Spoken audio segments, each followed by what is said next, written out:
Yeah, no problem, Tom. Thanks for yours.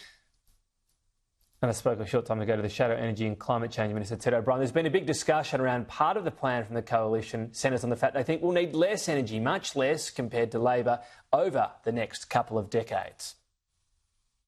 I've heard this line from Labor, Tom, through the course of the weekend, from the Treasurer of all people, whose assumption is that with higher energy costs, you will have higher economic growth. I mean, seriously, this is the basis of Labor's criticism of the Coalition's plan. They're not arguing about the fact that their plan is 44% more expensive than ours. Their argument is that with that higher energy costs, they can drive more economic growth. I mean, it just doesn't make sense whatsoever. But if they want to run that line, I'll let them try to explain it. But the point is around your assumption in the plan you've released is that the country will need 40% less energy compared to the assumption Labor's used. So if your assumption isn't true, if energy use is more, for example, the EV uptake is more, what's your backup plan? So how the modelling was done by Frontier Economics, Tom, was it used two scenarios based on electricity usage over the years ahead. Both those scenarios came from the market operator. We looked at both those scenarios and we took advice, including from Frontier Economics, to work out which is more realistic. The market operator itself was split between the two, by the way. They basically thought, well, you know, this step change scenario, maybe 43% likely, progressive 42% likely. Now, if you look historically, let's say the last 10 years or so, it's been relatively flat in terms of the demand profile. So how much more electricity has been used over the last 10 years? It's been pretty flat in Australia. We believe that the progressive scenario, which suggests a 60% increase in electricity usage through to 2050, is far more realistic than what Labor is assuming. And if you unpack that, you do go to, you mentioned EVs. We just don't believe that by 2050, about 98% of all new car sales are going to be EVs. And that may or may not happen. My question is around the backup. So if what you're saying doesn't come true, and you mentioned AEMO, they put a slightly higher chance on more energy being needed. If that's the case, where will the country be under the Coalition? Will we not have enough electricity? Well, Tom, you might put a hypothetical that actually 98%, you know, what happens if 98% of all vehicle sales by 2050 are EVs?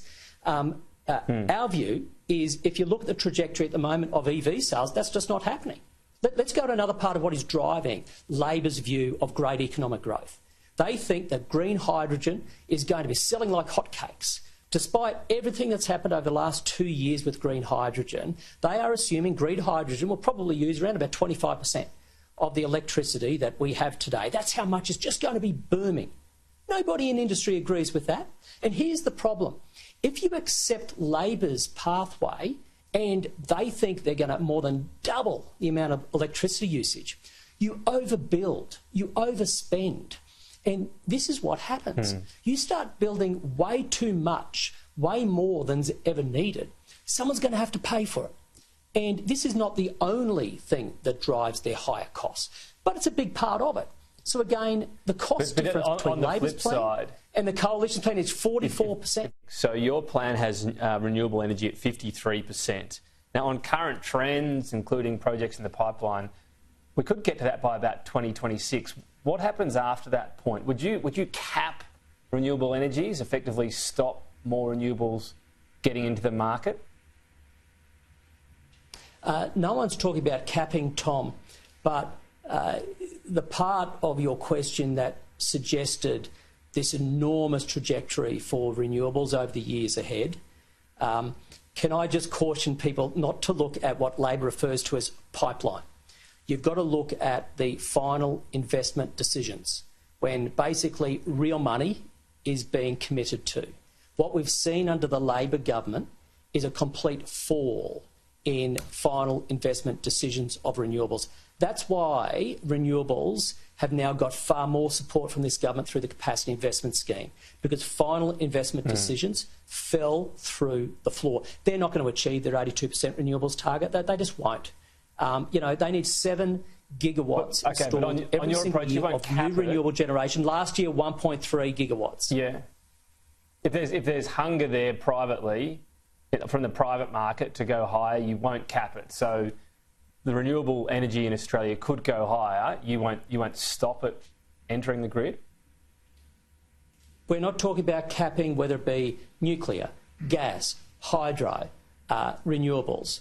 The question that has been put to the coalition, which is fair enough, is how much would your path to a net zero electricity cost compared to Labor's? We now have the answer, $263 billion cheaper. If you were to compare the economics of Labor's plan compared to the coalition's plan beyond 2050, it in fact gets even more favourable towards a plan that has nuclear in it. You know why? Because these assets last at least 80 years.